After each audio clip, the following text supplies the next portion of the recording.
हाँ, यह बिल्कुल सच है। हाथी और मानव के बीच के द्वंद्व को सुलझाने के लिए इधर-उधर भटकने की ज़रूरत नहीं है। सह-अस्तित्व बनाना एक बहुत बड़ा कठिन कार्य नहीं है। इसका इसे करने के लिए स्थानीय समुदायों, स्थानीय जनप्रतिनिधियों, हाथी मित्र दल, स्थानीय फ्रंटलाइन स्टाफ और प्रभावित लोगों के निवासियों को एकजुट होकर के उसी क्षेत्र में फोकस करके जिसमें कि हाथियों का विचरण होना है, उसमें फोकस करके हमें जन जागरूकता फैलाना है। हाथी के व्यवहार से संबंधित बातों को छोटे छोटे अनुभव के आधार पर बताना है। साथ ही मानव व्यवहार के बारे में भी बताना है। लोग अक्सर होता यह है कि हाथी व्यवहार के बारे में तो बताते हैं, परंतु मानव व्यवहार जो अपेक्षित व्यवहार है उसके बारे में बताना में चूक कर जाते हैं।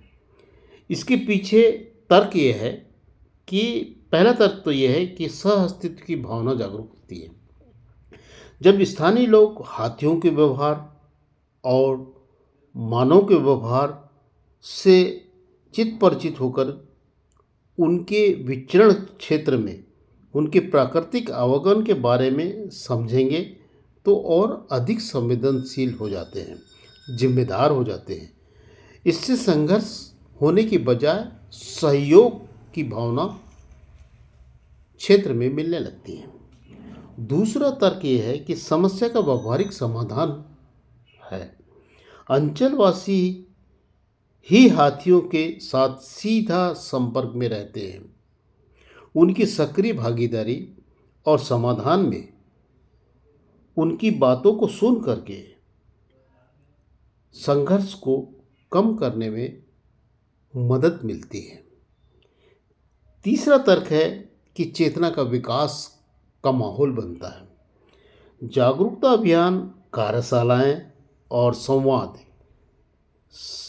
के सत्र अंचलवासियों की चेतना को विकसित करते हैं, जिससे वे अपनी भूमिका को बेहतर तरीके से समझने लगते हैं और समाधान के प्रयासों में, प्रयोगों में उनकी भागीदारी की ऊर्जा मिलने लगती है।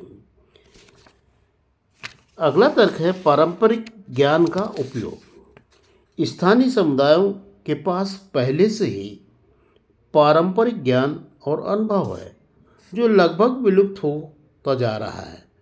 एक दूसरे के अनुभव का शेयरिंग नहीं हो रहा है।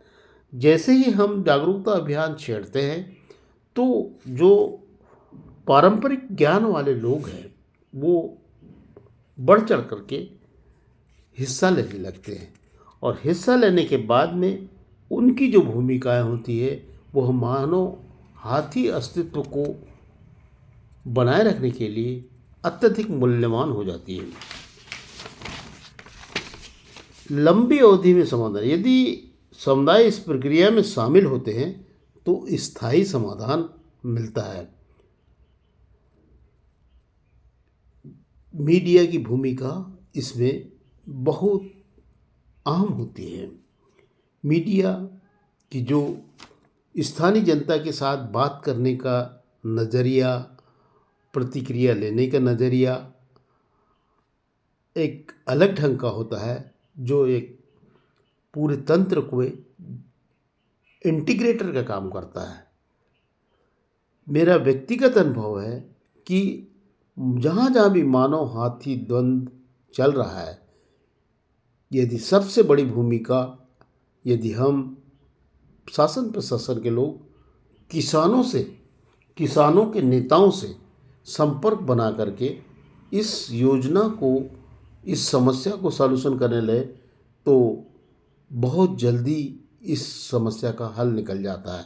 इसमें जनप्रतिनिधियों की भूमिका, स्थानीय नेताओं की भूमिका बहुत ही कारगर होती है।